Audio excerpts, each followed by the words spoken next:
Falls back to be organized under their only uninjured officer, Captain Thomas Knoll.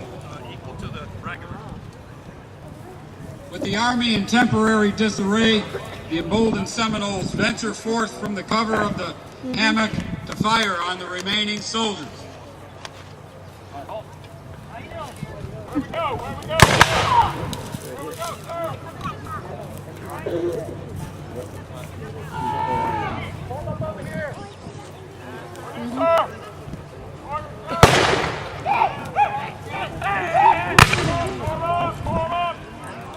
Form the line. Brown, get over here. Don't fire until you see the whites of their eyes. Brown, get over here.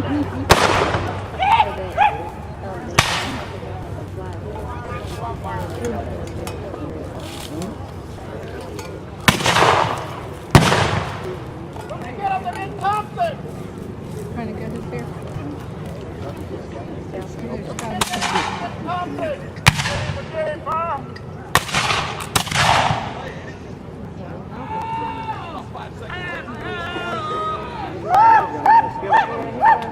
Fire, boy!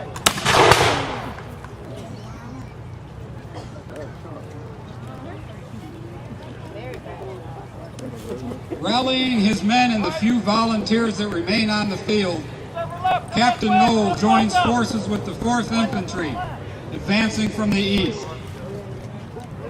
Under fire from this new threat, the Seminoles fall back to the safety of the hammock. Drink water. Come on this way, just come on. Any move, want it? Rocky moved it. Need to fall in, Will. Right. Left face. All right,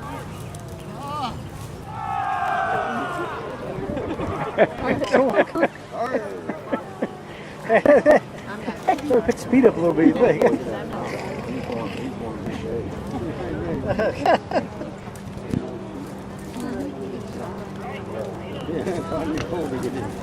That's probably as fast as I could go. Yeah, me too.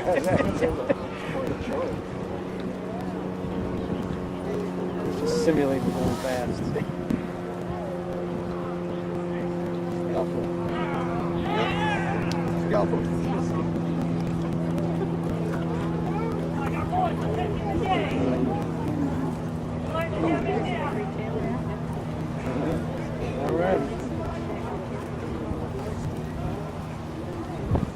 Battlefield, historic state park, and sharing in the memory of this important day and honoring these brave men on both sides who fought and died for the land they love. Please remain seated for the salute, which will be followed by a cannon firing demonstration. Thank you. We'll also have powwow dance.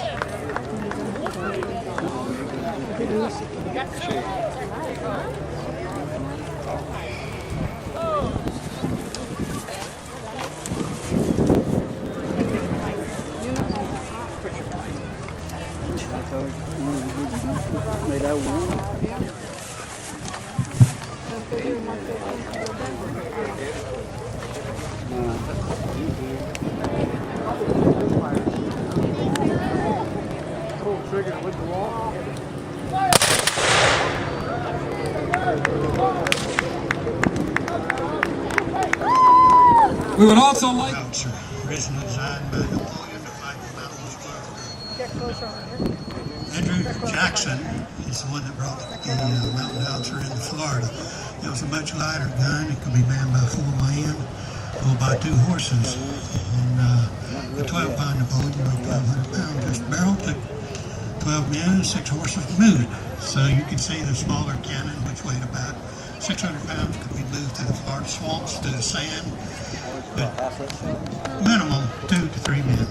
Could be rode down, mounted on a donkey or 2 donkeys and carried through the forest. This cannon actually represents a Civil War cannon of my ancestry. He fought for Campbell's Light Artillery, Spencer Dudley, and we always do reverence to him and the people that fought the Civil War. But today we're stepping out of character and actually firing a salute to all the fallen veterans of all the wars of the United States. The cannon is basically service. We're servicing for 4 men here. On the right, you've got the number 1 man, which he's the one that rams the shell into the cannon. Let's start with it correctly. You would haul or advance load, and you load by the numbers. Man squat down is your number 3 man. And he takes the prick and inserts it into the torch hole, cleans the passageway out. Number 2 man on the left, he has the worm, and he searches the bore, which means he takes the corkscrew looking thing and pulls any debris out of the barrel. And number 1, then they advance around. That's my job.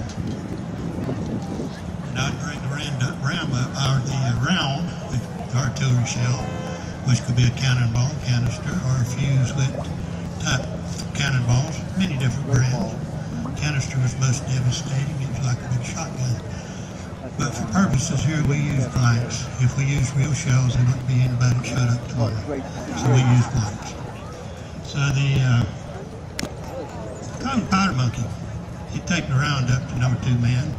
He would insert it into the muzzle. Number 1 would take it around, seat the charge. And the number 3 man would take his prick, open the charge up because it was in a gun sack. This particular gun uses half a pound, a 12-pound